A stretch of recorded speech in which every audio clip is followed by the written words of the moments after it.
We start here. This hour, workers affiliated to the Public Servants Association say enough is enough. They're on a one-day stay away today, demanding better wages. Workers say they'll take further action if government doesn't come up with a better offer. Our reporter Heidi Giokos is tracking how the strike is going in Pretoria. Heidi, when we spoke to her a bit earlier, one of the PSA representatives said they're actually expecting 10 to 15,000 workers. Are the numbers looking around that amount right now?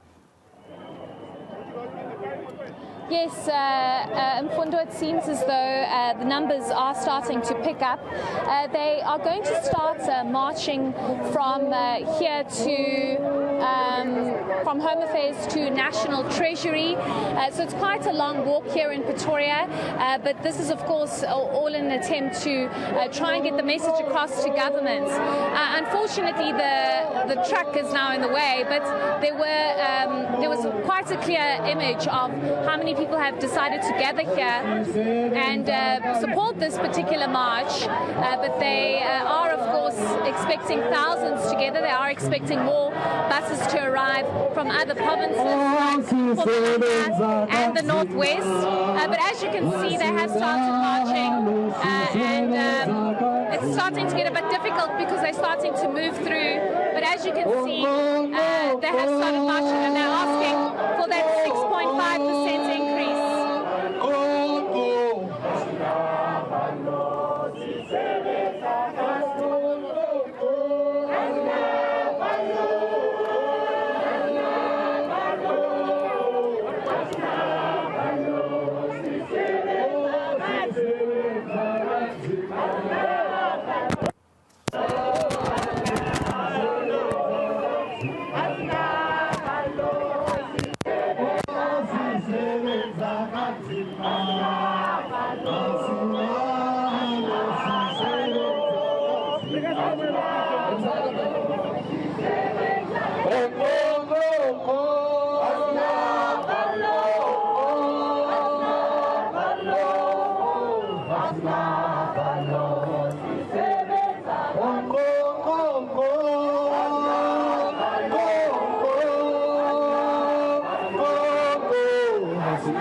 Live visuals there from the PSA's strike today.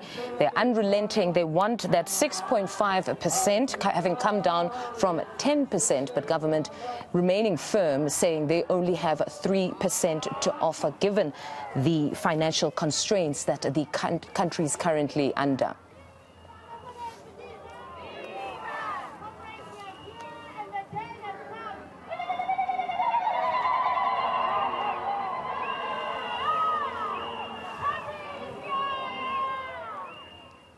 All right, let's go to KwaZulu-Natal now, where the striking workers are also intensifying their strike that side. The union is in a bitter battle with government over wage increases. Workers want a 6.5% increase, but government is not willing to exceed their offer of 3%. Our reporter Nqobile Madlala is tracking the story for us in Durban. Nqobile, it seems the numbers are also picking up there. What is the latest? Well, yes, Mfundo, more numbers are coming in. In fact, I'm going to show you. We're hearing that more than 10 buses are expected at this point that are going to be coming down here. But we do know that they're not just alone. We have seen Spesa as well that is joining in. We have heard as well that Fiducia is here in support of them, but they're saying that we'll see them much later on as the strike continues. Now, I'm going to bring in a Spesa leader to sort of give us an understanding in terms of why they are here. So you are joining in on the strike, but why? Firstly, in solidarity of the PSA, we are from Spesa, we are in the same sector, we belong to the same federation. We also are disgusted with the manner in which the breakdown of the negotiations, the PSCBC. The fight now is beyond salary increases. Now the fight is about collective bargaining, the attack on collective bargaining, our rights as unions, the disregard of the employer, which is the largest employer in the country, disregarding unions at the PSCBC and the collective bargaining process. So we expressing our our dissatisfaction with government, which is the largest employer, who disregards workers and workers' rights and democracy, the workers' rights that we've earned through the Labour Relations Act. We cannot tolerate an employer who just disregards all legal processes and the Labour Relations Act and embarks on a process just to unilaterally implement an agreement when there's a disagreement on the issue, on the table. We've gone to the CCMA, we've got a certificate of non-resolution, government decides to implement.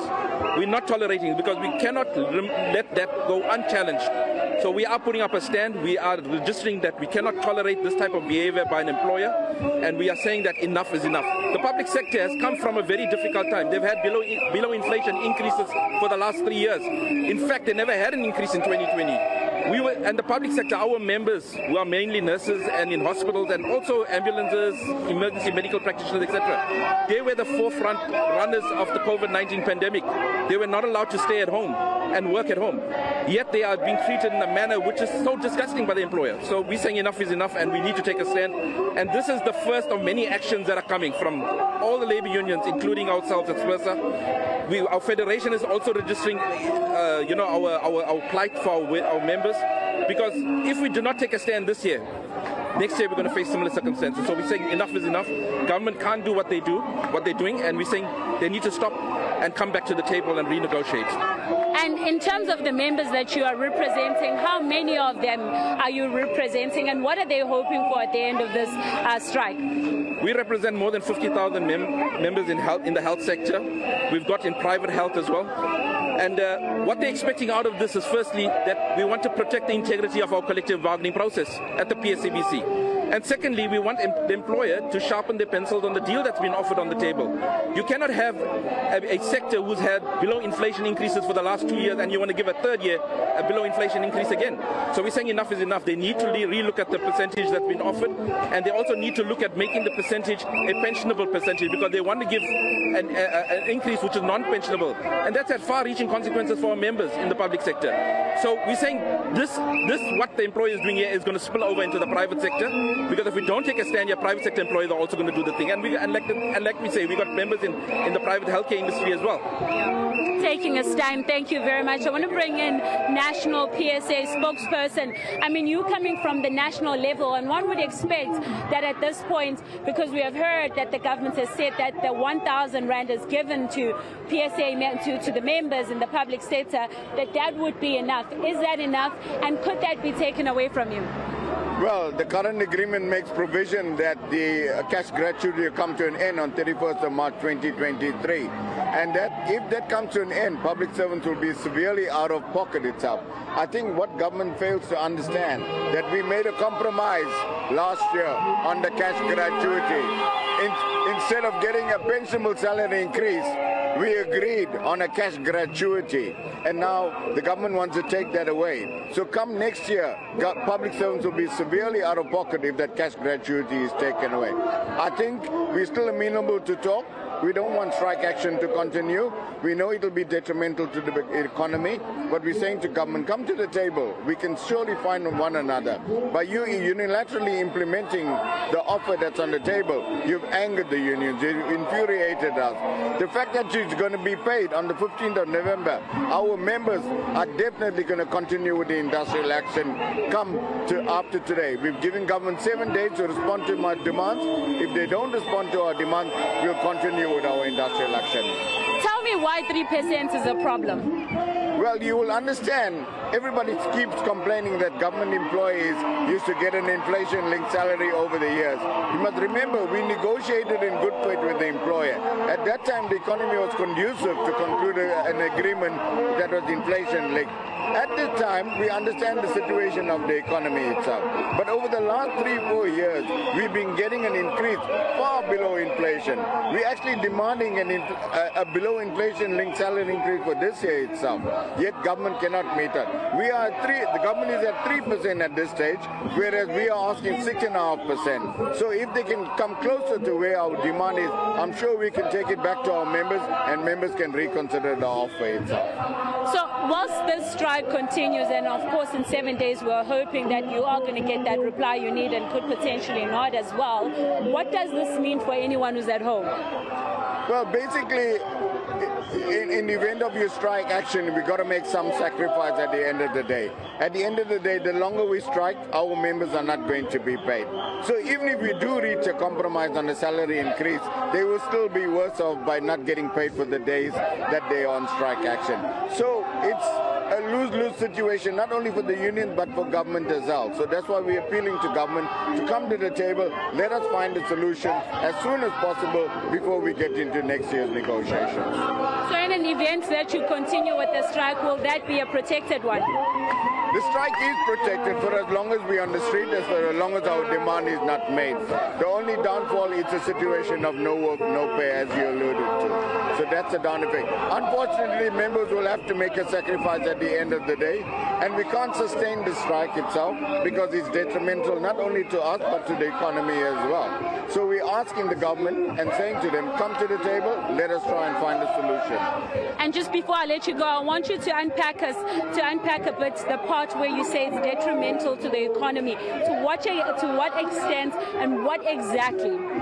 Well, we haven't, if you look at our revised demand is well before the inflation rate. Had we been asking for much more than that, I think at this stage it would be unreasonable. So that is why we're asking for 6.5% instead. And the longer that services are not rendered to the public itself, it's going to be detrimental to the economy. Home Affairs, Department of Transport, Department of Labor, the border control, goods in and out of the country, transport in and out of the country. Surely it will have an impact on the economy. So what we are saying is that the sooner we end the strike, people can get back to work and we can get the economy back on track. Thank you very much. That's PSA. They are expecting at this moment, we have heard that they're expecting over 10 buses that are going to be joining this march that you can see currently unfolding behind us. Hospice is already here. We have heard that Medusa is also supporting this Fundo, but we are seeing more and more people coming in. You will note that they are wearing red, and normally they would be wearing black, but we have heard that the reason why they're wearing red is to show that they are bleeding from what the government is currently doing. They want that 6%, and it seems they have 7 days. They want government to take 7 days to consider that 6.5% or to meet them halfway. Otherwise, they will be coming back to the streets.